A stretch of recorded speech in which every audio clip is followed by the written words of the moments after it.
So it's midnight, and in the dark, I lie in bed alone, clutching my phone. I look at the last message with my wife. It's a photo of our beautiful family, me, her, our dog Sate, and my thumb hovers over the call icon. I so want to call her, but I didn't. I can't. You see, when we first started dating as students, I was a horrible, terrible boyfriend. I walk around with the misplaced confidence of an ACS boy. I've convinced myself that I'm hot stuff, that I had options. I hated the effort to stay connected. But she made me promise.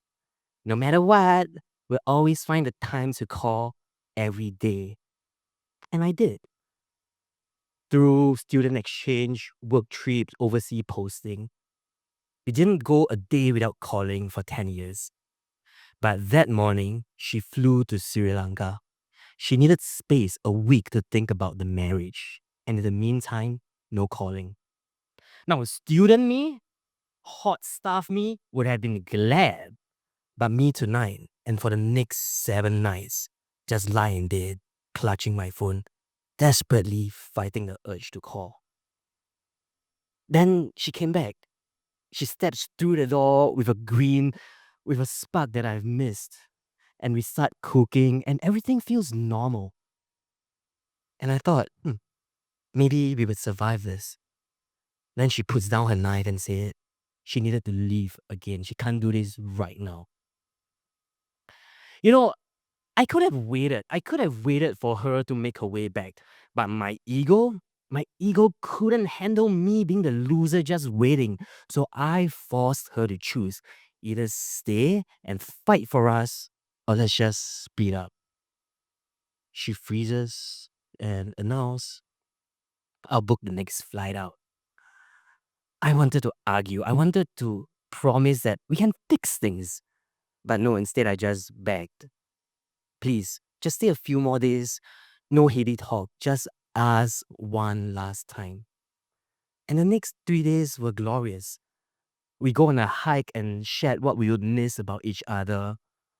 We eat a fancy meal and look at our past photos. We cuddled on the sofa and grieved about us ending. And then it's 8 a.m. and we're at Jewel Airport with the on the stone step that surround the rain vortex.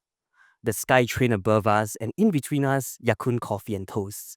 I dip my toast into a coffee, and she teasingly swats me away. You know I hate mixing the taste.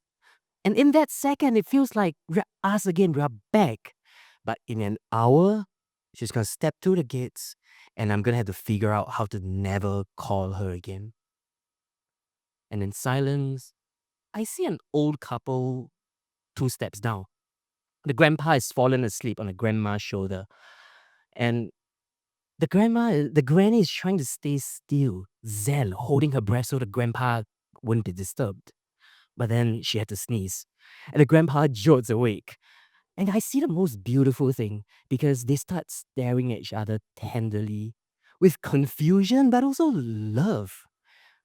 They look like people who had chosen to call each other again and again till the very end. And as tears well in my eye, I got hit by a realization, a calm, a realization that, hey, this is never going to be us. But at least we got to choose how things end with celebration rather than an invalidation of the chapter we've had. It's with coffee, with cuddles, with appreciation, with love. It felt like a living funeral, and it's just about the only way I can accept this ending.